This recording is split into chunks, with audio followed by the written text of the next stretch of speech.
make sure they're getting that food intake. And any chance you have to get them to eat fruits and vegetables, they should do that. Give them lean meats, give them whole grains, but don't worry about all the extra noise, organic or GMO or chemicals or any of that kind of stuff, because you're just going to drive yourself crazy. And, eventually, if your kids get to the age where they want to focus on that stuff, then say, go for it, kids.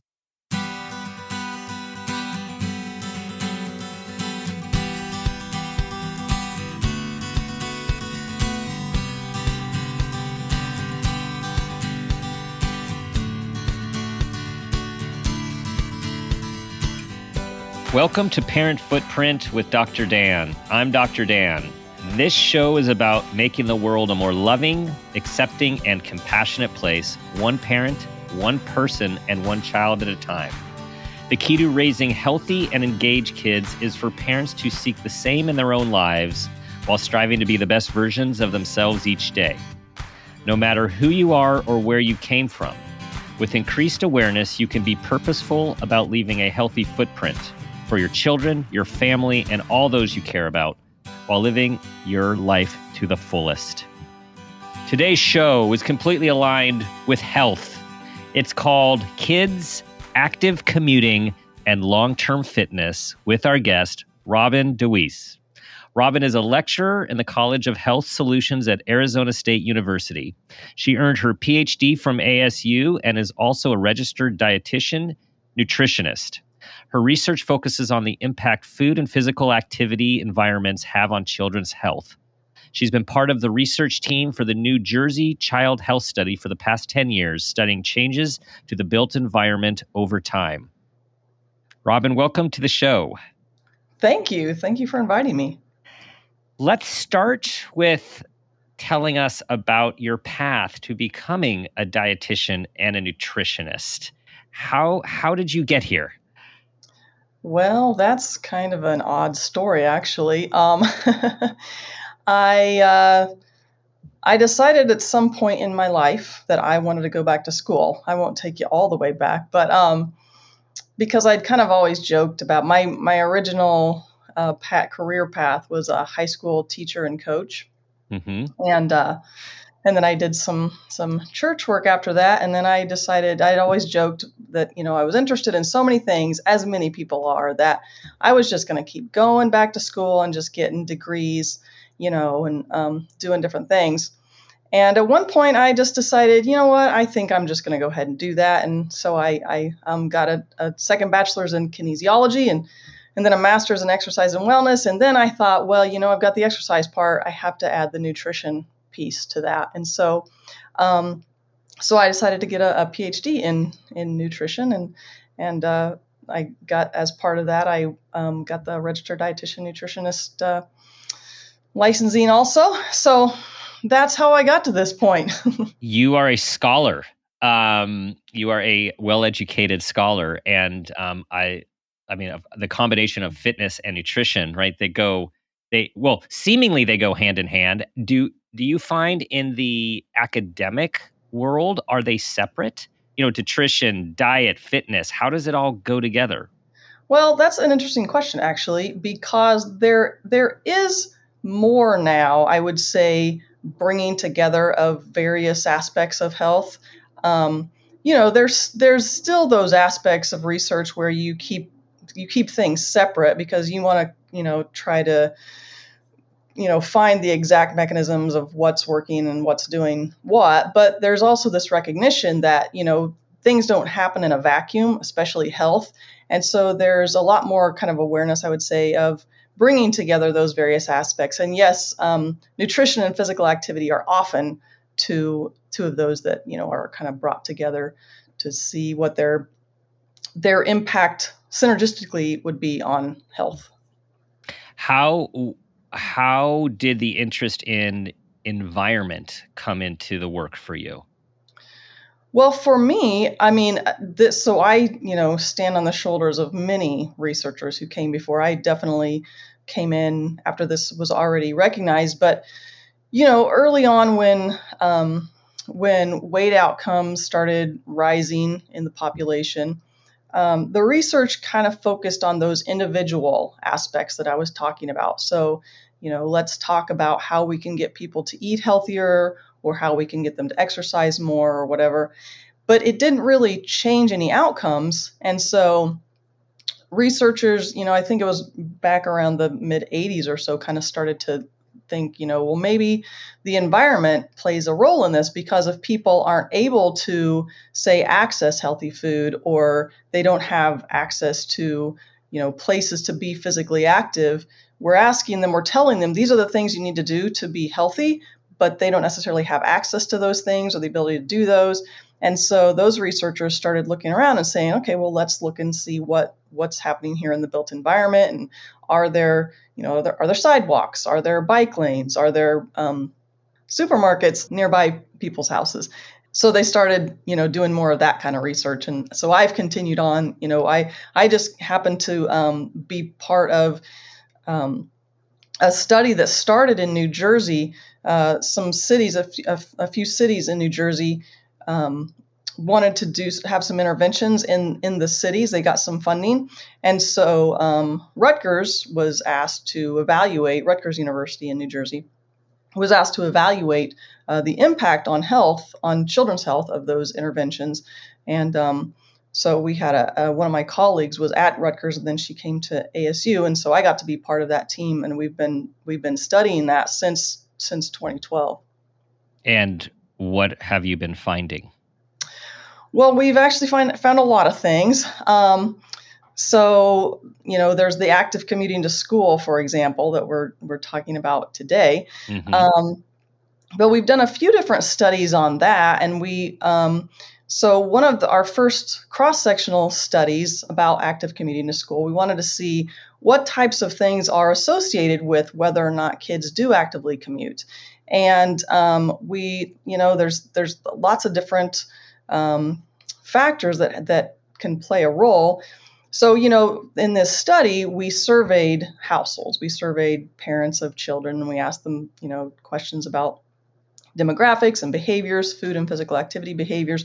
And so one of the questions that we asked was, how does your child normally commute to school? Do they walk? Do they bike? Do they skateboard? Do they take, they go by car? And we had other aspects that we asked them about the environment. And one of the questions that we asked was about the pleasantness of the environment. So that was things like, are there trees, or is there lighting? Is there graffiti, abandoned buildings and things like that? And, of course, traffic and crime and distance to school. And we found that actually we were kind of surprised to find that the pleasantness of the environment was what was most associated with whether or not kids in that particular study actively commuted.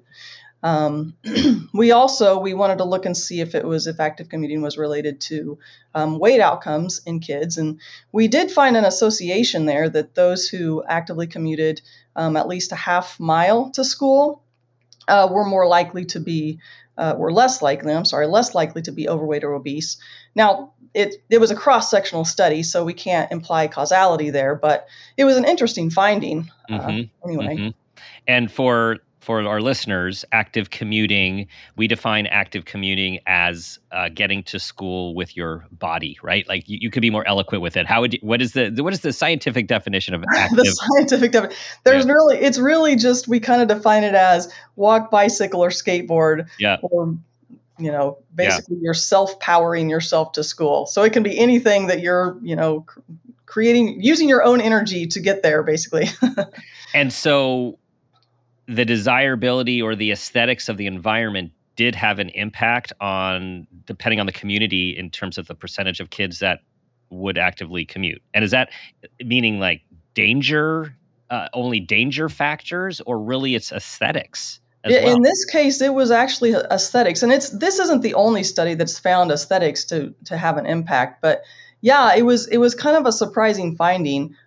Because that was even, like I said, we included crime and traffic also in the mm-hmm. model, and pleasantness, though, or aesthetics, kind of mm-hmm. overruled it.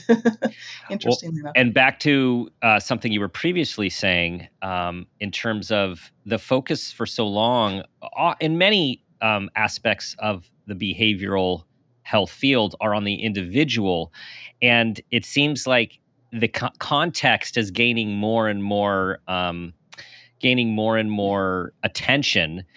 And to your point, what my knowledge of some of these studies show is, particularly in many low-income areas, there are not supermarkets, there are not parks, there are not sidewalks, there are not all the things that one needs for health and fitness.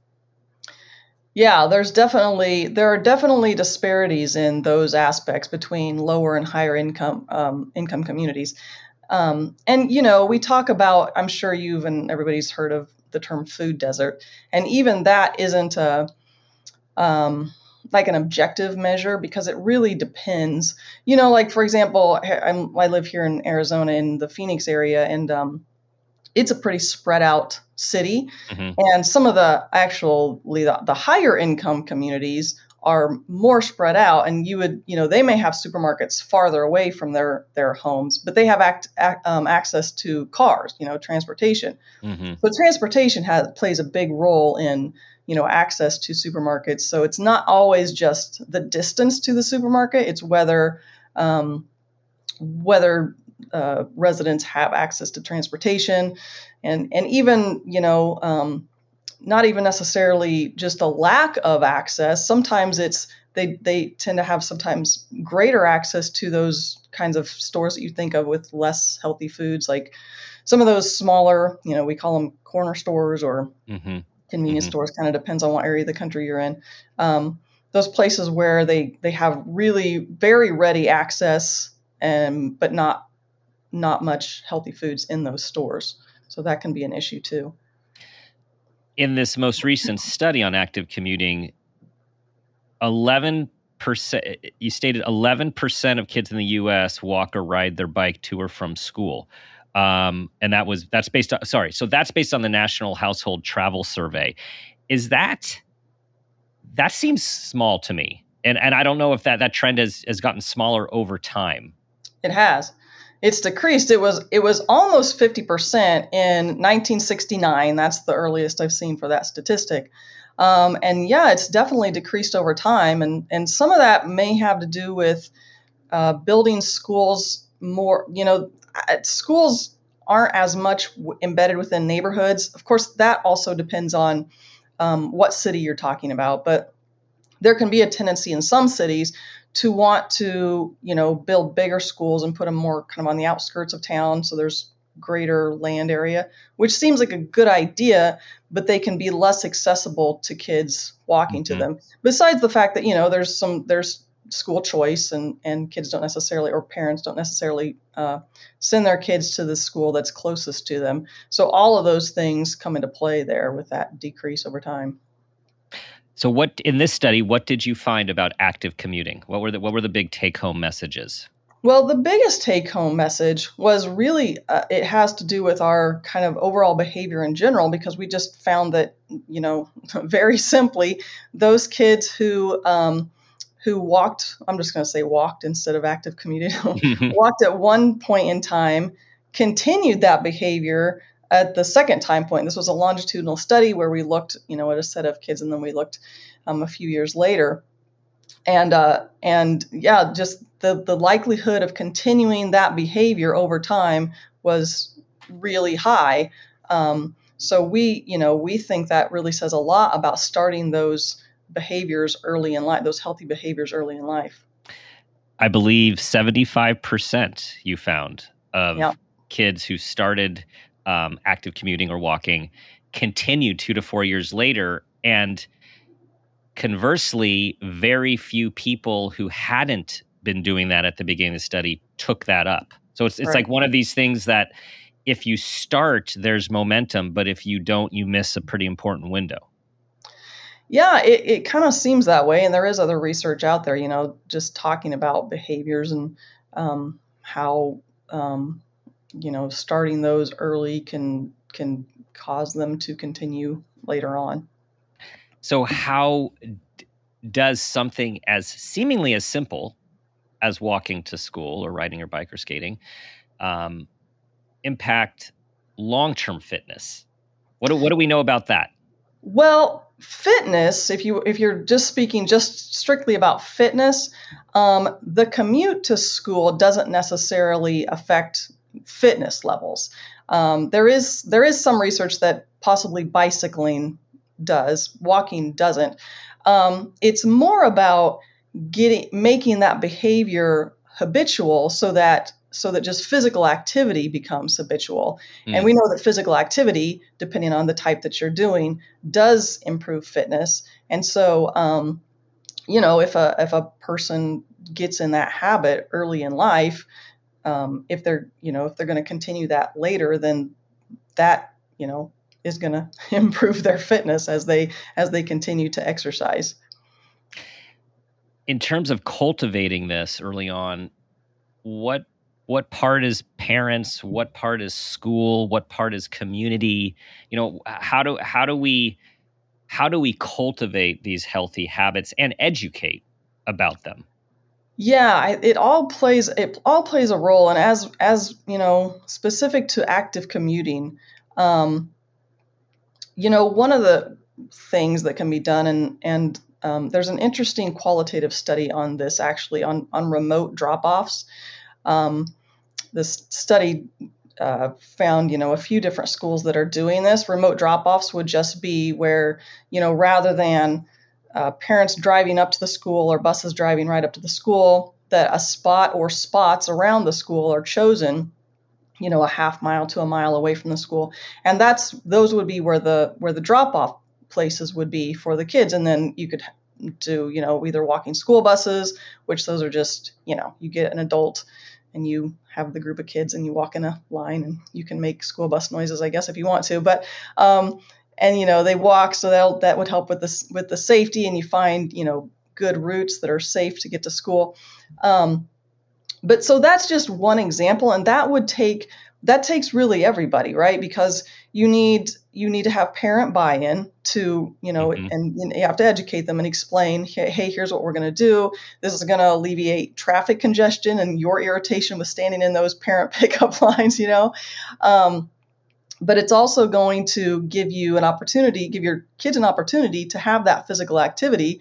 It could also, help parents have physical activity too, if they, are volunteers and they help to walk. But you also have to have, some community partners, whoever that may be, members of the community that work for the city, or even those who maybe own parking lots or whatever that are close by.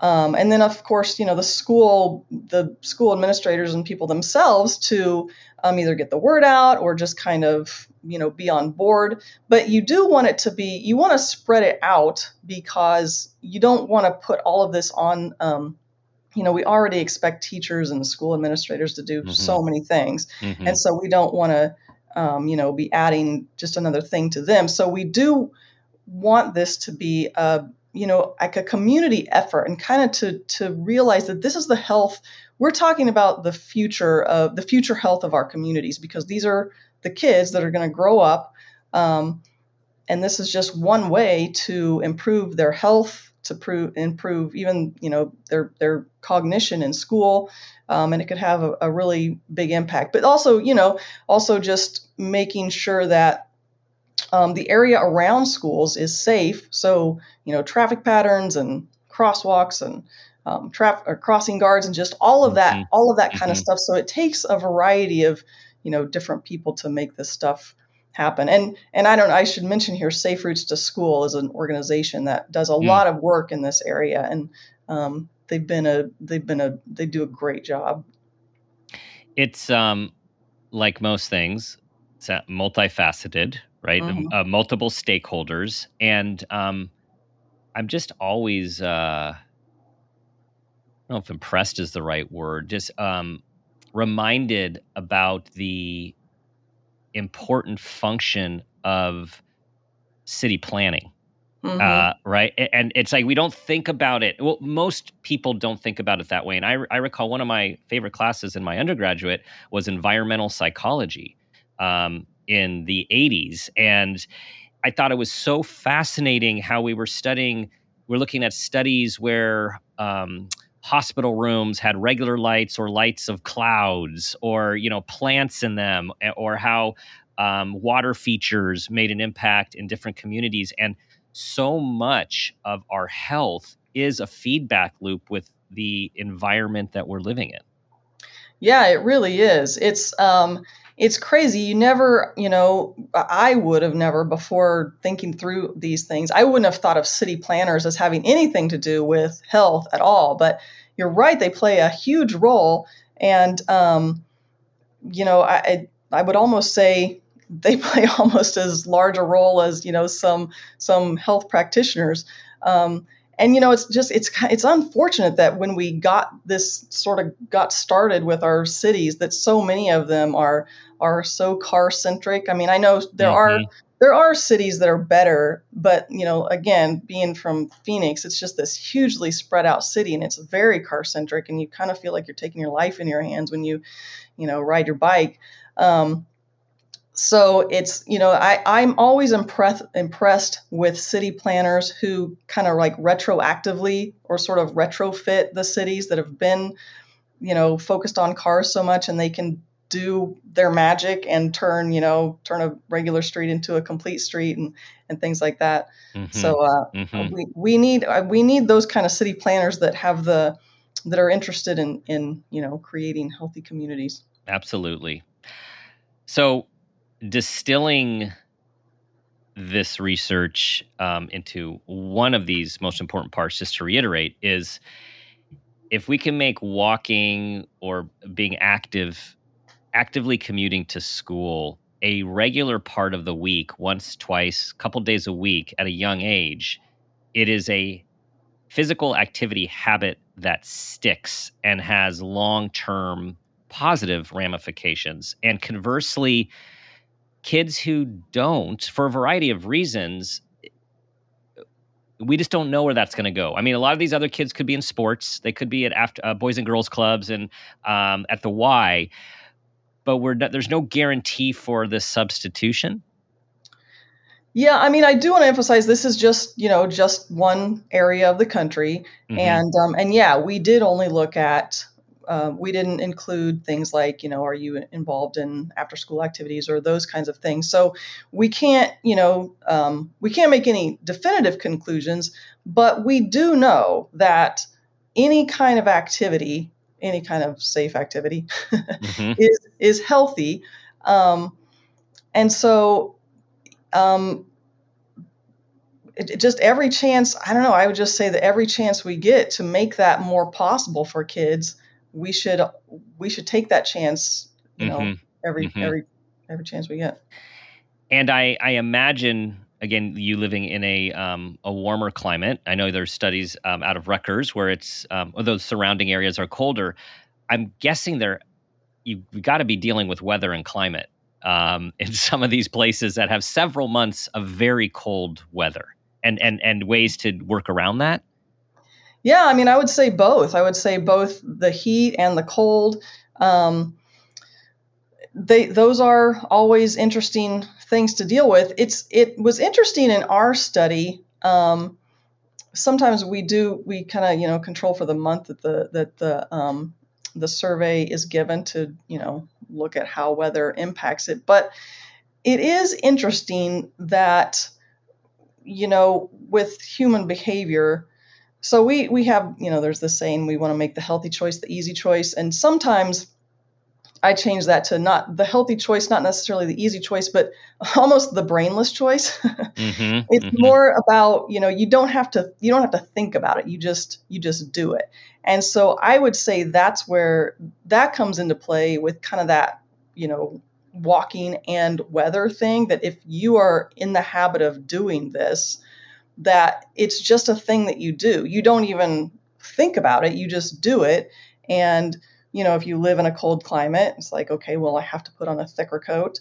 And if you live in a warmer climate, you go, well, you can only take off so many clothes, but, maybe you carry an umbrella or whatever. But it's excuse me, it's that idea that just making that kind of your default. This is just what I do, and here are some things I need to do to adapt. And unless there's, a what's that called? Snow NATO. You're gonna walk anyway.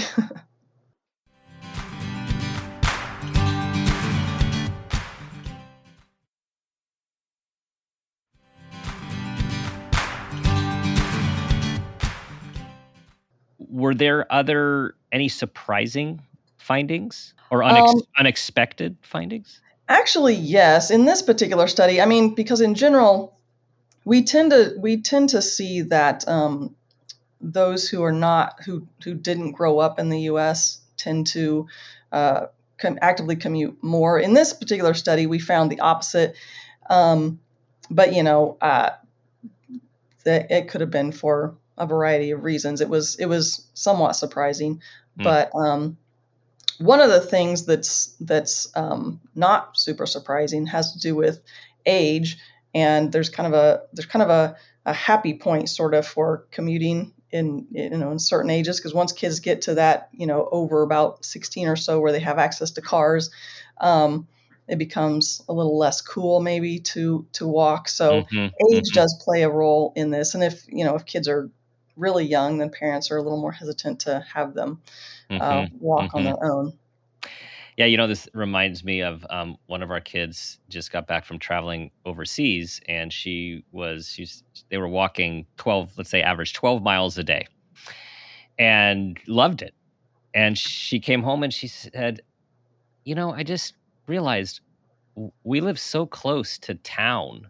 Why do I always drive to town? Like, I don't even think about walking to town, and here it's so close. And I think it's about these habits and these mindsets that, first of all, I do think families cultivate intentionally or unintentionally, right? Some families do walk to town, do walk to the market. Other families are always driving. And I think as I'm talking, it just seems important for us to be mindful about the healthy habits and choices that we can make, even to your point, if it's not the easy one, but maybe it's the healthier one. Mm-hmm. Yeah, and it really does come back to that. We've all experienced that, that something that we want to start doing that's healthier, and it doesn't even matter, I'm into health, all kinds of into health, but every once in a while there can be a little speed bump somewhere that's just a little bit different than what you normally experience, and it doesn't take much. It doesn't take much to kind of interrupt that flow. And so if you've got that habit established, it's just going to be that much easier to continue it. And you go as far as I don't know if you've ever done this. There have been times where I jumped in my car and I'm driving away and I go, you know what? I had planned to ride my bike and I just forgot. I just, it was the habit to just jump in my car. So that's what when I say kind of making that healthy choice, sort of the brainless choice. So you don't have to think through every little step, because our brains can't handle, all of those things. We can't, think through every single thing. No. We have a lot coming at us these days. And so the more we can make things habits, in our family, when our kids were younger, with the extended family, was the Sunday walk to the farmer's market. That was just a regular thing. And I think the more we can get ourselves into these habits, get our kids into these habits, like the study shows, you just continue them because it's normal. It just feels normal and regular. This 60-minute thing. So what is the 60-minute thing? The 60-minute thing is kids are supposed to get about 60 minutes of exercise activity every day, right? Something like that? Yes. Yeah. 60 minutes. Yeah. 60 minutes of moderate to vigorous activity. Yeah. So I don't know if you know this statistic or you can make a guess. What percent of kids do you think actually achieve that in our country, the way daily life is, the way PE has been often is an afterthought and some budgetary, cuts in certain states and districts? Yes, I actually have this in front of me right now. Oh, excellent. People, we did not plan this. This was not scripted. I just happen to have this pulled up right now. Well, all I can see right now is 81% of adolescents 11 to 17 years old are insufficiently physically active globally.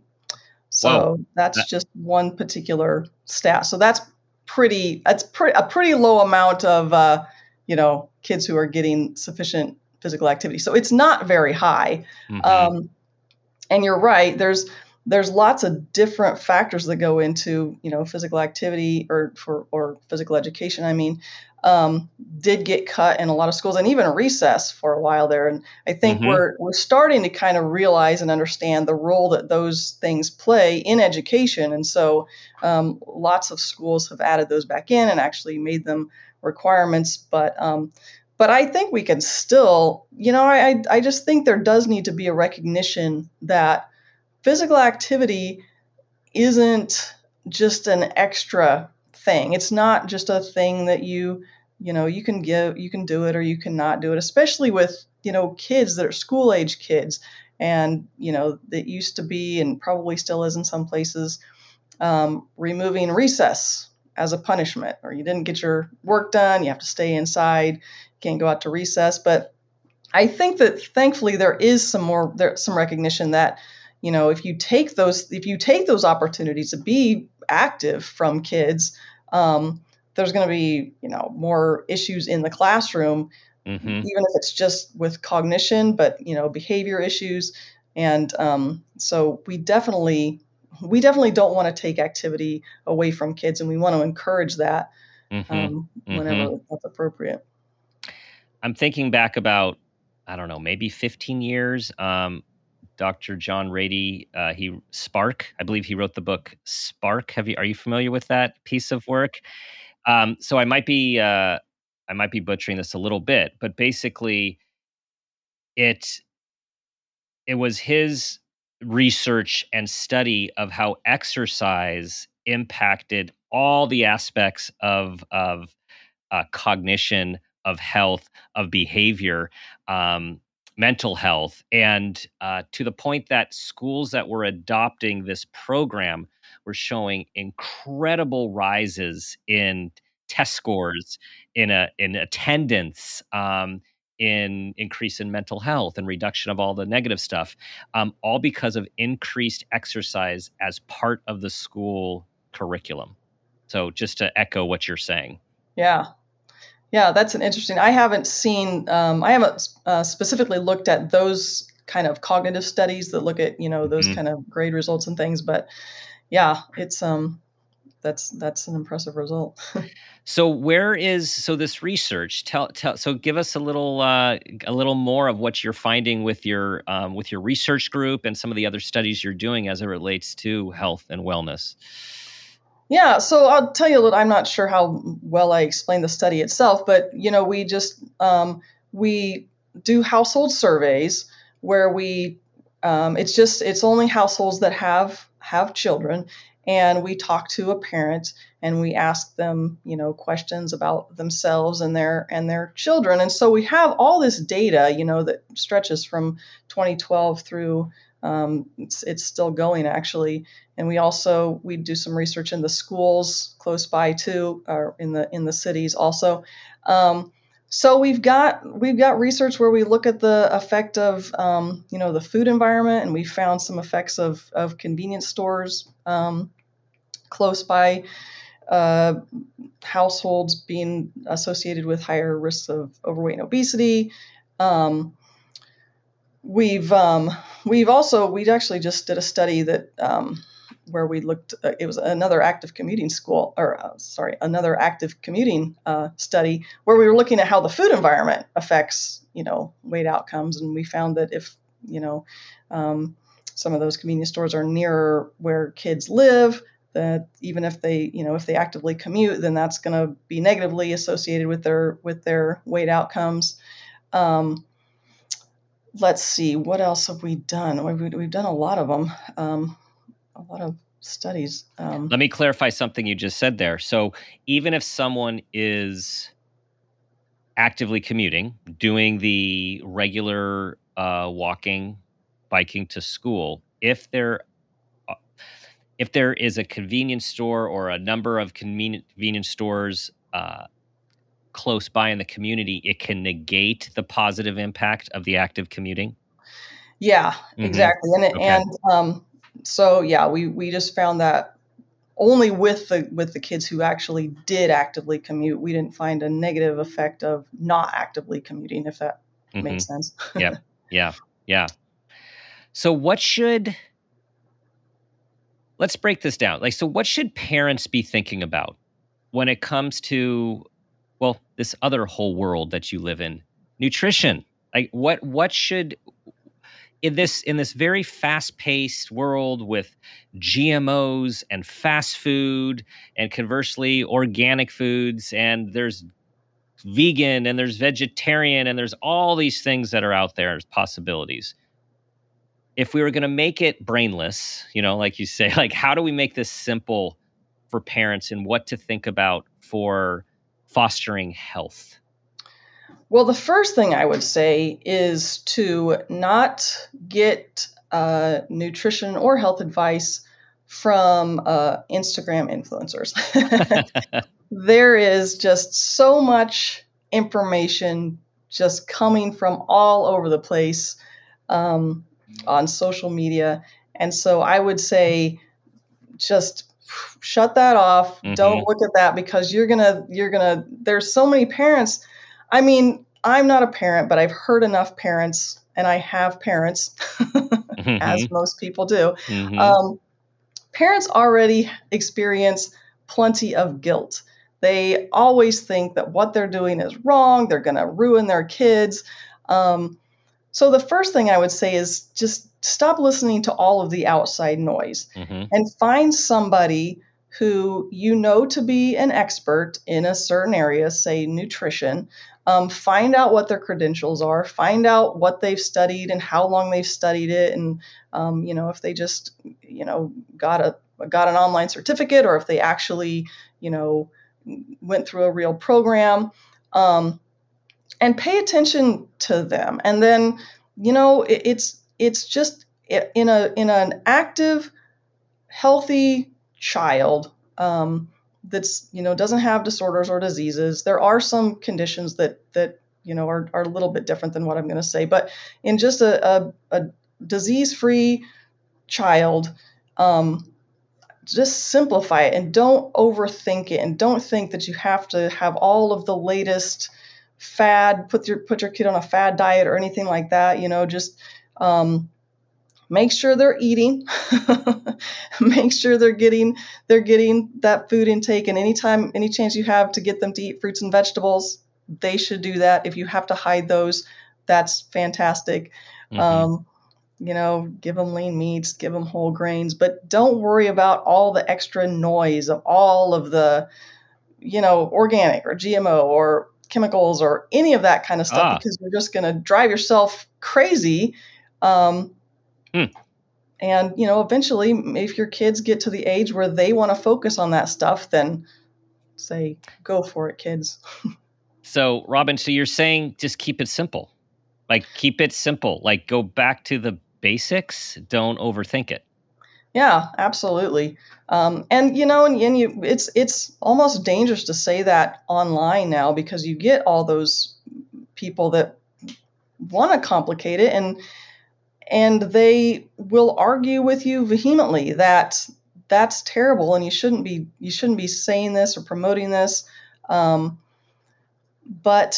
I would just say, look at the research out there, and then use that. I have to ask you about fast food, which I know is highly variable, from McDonald's to Chick-fil-A to Taco Bell to out here, just various things. What do you say about fast food? Well, I mean, it shouldn't be a regular part of your diet. It shouldn't be like the foundation of your diet. Everything is fine in moderation. So, there are health professionals who demonize any kind of unhealthy food at all. So all fast food is demonized. You are a bad person if you ever give your kids fast food. That's unreasonable. I mean, there are families who just, the parents are working 3 different jobs and they've got, 4 kids that are going in lots of different directions. And every once in a while, fast food is the only way they're going to be able to get calories into their kids. Like I said, it shouldn't be a staple of the diet. It shouldn't be a regular part of the diet. But if it happens every once in a while, parents shouldn't, freak out, think they're bad parents. And there are some healthier options at, fast food restaurants. And so you can always, try to find the healthier options. But I would just say, in general, everything in moderation, but as much as you can, don't eat out. Try to get those foods in your home because those are going to be healthier than what you're going to find in a fast food restaurant. Mm-hmm. Your approach is very calming to me, and I'm sure to those listening, which is let's just simplify. Let's get kids walking and riding their bikes and running and skateboarding, exercising, and preferably when they're young, make it part of their day, their school day, to school, home from school, and especially for those parents who are able to walk to and from school with their kids when their kids are young.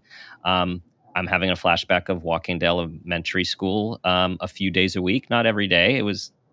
The hills seem kind of big on the way back. Uphill both ways, right? Yeah, uphill both ways, in the snow. But they're good memories. They're good memories. I felt accomplished having walked to school back then. So get our kids moving. When it comes to diet, keep it simple again. Like you need have some lean meats, fruits, vegetables, grains, and fast food is part of life, part of life for many busy households, and it's going to happen. Don't overthink it. Keep it in moderation. And then even when you are at fast foods, we can educate our kids about on the menus. Like there are some things that are more and less healthy, even within these establishments.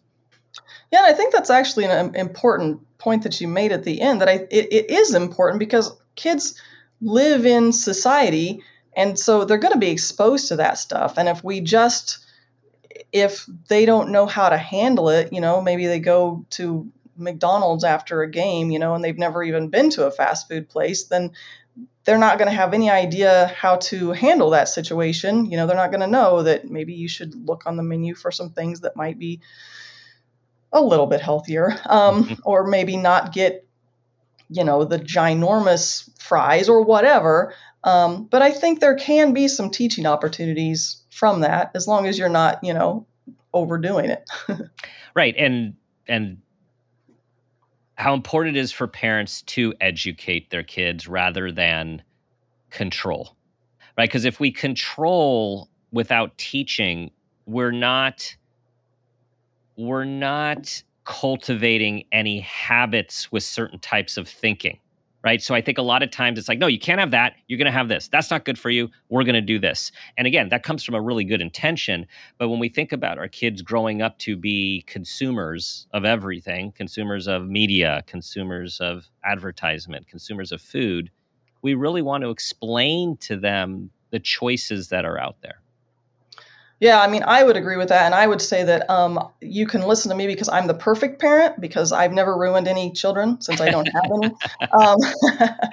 But yeah, so I always say that, in theory, that sounds great to me. But because I don't have kids, don't take it from me as far as that goes, or any kind of child psychology. But yeah, okay. I agree with that. Okay, but you are a professor, you are a researcher, you are a nutritionist and a dietitian, and conceptually we're saying this sounds pretty good conceptually, right? It does. Okay. Conceptually, that sounds good to me. Yes.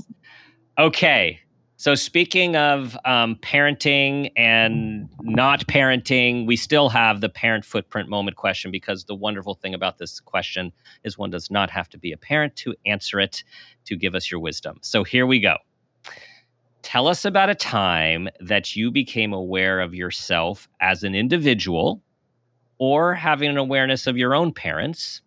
And that new awareness had a positive impact on your life and or those you love. Well, this is a really interesting question, and I kind of like the way you ask it because you leave it very open to interpretation. So my interpretation may be sort of weird, because I would say that my awareness of myself as a person maybe didn't really happen until I was like a full-grown adult, like in my early 30s. Only because of the way I grew up. I grew up in a household where we didn't do a lot of things. So we were supposed to be separate from things, and so we didn't dance or listen to certain types of music or play cards or use dice or listen to, I think I already said that one. So there were a lot of things that we didn't do. So I always sort of felt like I was separate from humanity, kind of. The way you might think of, there's when a movie's being made, you have the actors and they're in the movie, and then you have the people behind the scenes. And I was just kind of the behind the scenes. I wasn't really part of the movie. I was just sort of back in the back. And then, I couldn't say that a specific thing happened kind of in my early 30s. It was a result of multiple, friendships and experiences and things where I kind of realized, I really can be part of the regular people and part of humanity, and I don't have to be, kind of separate from this. And it gave me much greater empathy for people and much greater involvement with people, where I could actually have, real discussions with them as part of life, as part of experiencing the same kinds of life that they were experiencing. And so, I mean, I think about this as it relates to, parenting, and if I could talk to parents who, I know there's still parents who kind of parent that exact same way, and it would be a long conversation because these are firmly held beliefs, and so you can't tell parents, hey, you shouldn't do that, because you don't want your kids to feel like this. But I think there is a conversation to be had there to say there's kind of an evenness there, rather than going, all one way. Maybe emphasizing, you still want to be involved in people's lives, and so you can kind of understand where they're coming from. So I don't know. Yeah. That's kind of it's making me think. It relates to what we've been talking about and what you research in terms of built environments. Like the family environment becomes a built environment with values and behaviors which are, quote, normal to kids growing up in them. And we don't know any different until we get out of that built environment and have other experiences. We just don't know. Yeah, absolutely. It's like that story. It's a little joke, sort of. There's these two fish swimming along, and they see this other fish, and the other fish says, "Good morning, guys. How's the water?" And they swim on a little ways, and the one fish looks at the other one and goes, "What's water?" It's Exactly. all around them. They don't even notice it. They don't even know what it is. Yes. Well, Robin, thank you for sharing your experience with us and for your research and your continued research. These things sound so simple. I think you have a way of making things sound simple, which I think is one of your special talents. And yet they're so important. They're so important for our kids' health and longevity and the health of communities. Well, thank you so much for inviting me to be on your podcast. I really appreciate it, and the chance to talk about this stuff, because I do think it's important and it's interesting, and I think it's great that you're getting this word out to parents. Where can people learn more about this topic and your research and your team's research? Well, that's a good question. We actually do have a website. ASUfoodpolicy.org shows a lot of the research that we do. Okay. Repeat one more time, please. ASUfoodpolicy.org. There you go. And ASU is a phenomenal institution that puts out tons of phenomenal research. Yes, there are a lot of researchers at ASU. Yes. Well, everyone, that concludes the show for today. And I don't know about you, but I am going to be thinking about actively commuting wherever I go. Can I walk? Can I ride? What can I do to move a little more? And how can we instill that in our young generation? Earlier, the better. Thanks for listening. We love your 5-star reviews. We appreciate you being part of our community. Do your best to be that person you want your child to become, and ask yourself the guiding question I ask myself each day: what footprint do you want to leave?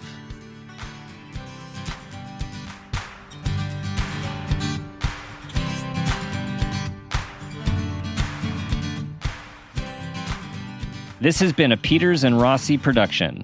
Parent Footprint with Dr. Dan is produced by Laura Rossi. Our engineer is Phil Rossi. Theme music is Strummerman, composed and performed by ProTunes. Artwork is by Garrett Ross. Follow us on Instagram and Facebook at Parent Footprint Podcast, and on Twitter at Dr. Dan Peters. For more information, go to exactlyrightmedia.com.